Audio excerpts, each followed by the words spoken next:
Chennai Silk Saree Sale. Latest collections at unbelievable prices.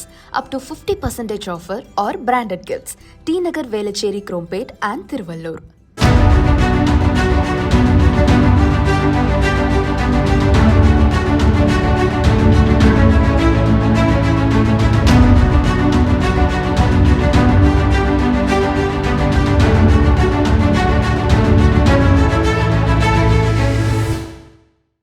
மகன் அன்புமணி இல்லாமல் மாநில நிர்வாகக் குழு செயற்குழு கூட்டங்களை நடத்திய பாமக நிறுவனர் ராமதாஸ் நேற்று முன்தினம் பூம்புகாரில் மகளிர் மாநாட்டை நடத்தினார்.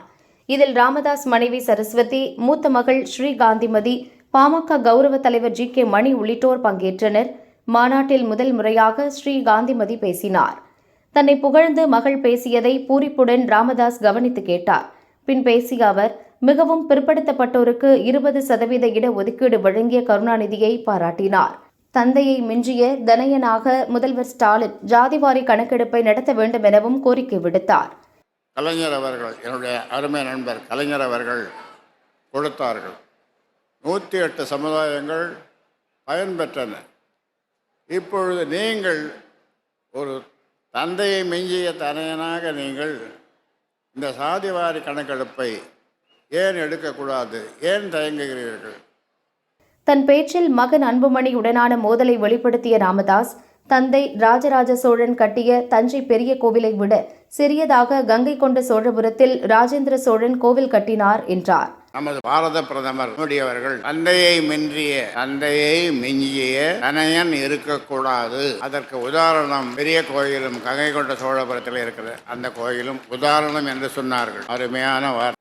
இங்கே ஒரு நல்ல நோக்கத்தோடு பெண்ணுரிமை, பெண் கல்வி, பெண்களுக்கு பாதுகாப்பு எல்லா வகையிலும் சரிபாதியாக இருக்கின்ற, என்ன சொல்லப்போனால் படிப்பிலே அவர்கள்தான் முதன்மையாக இருக்கிறார்கள், ஆண்கள் பின்னாலே இருக்கிறார்கள்.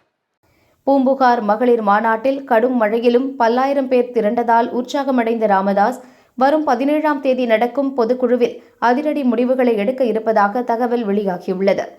இதுபற்றி ராமதாஸ் ஆதரவாளர்களிடம் பேசியபோது, தன்னை மிஞ்சிய தனையனாக அன்புமணி செயல்படக்கூடாது என்பதை பூம்புகார் மாநாட்டு பேச்சின் வாயிலாக மீண்டும் ஒருமுறை ராமதாஸ் தெளிவுபடுத்தியிருக்கிறார். 17ஆம் தேதி நடக்கும் பொதுக்குழுவில் பல அதிரடி முடிவுகளை எடுக்க இருக்கிறார்.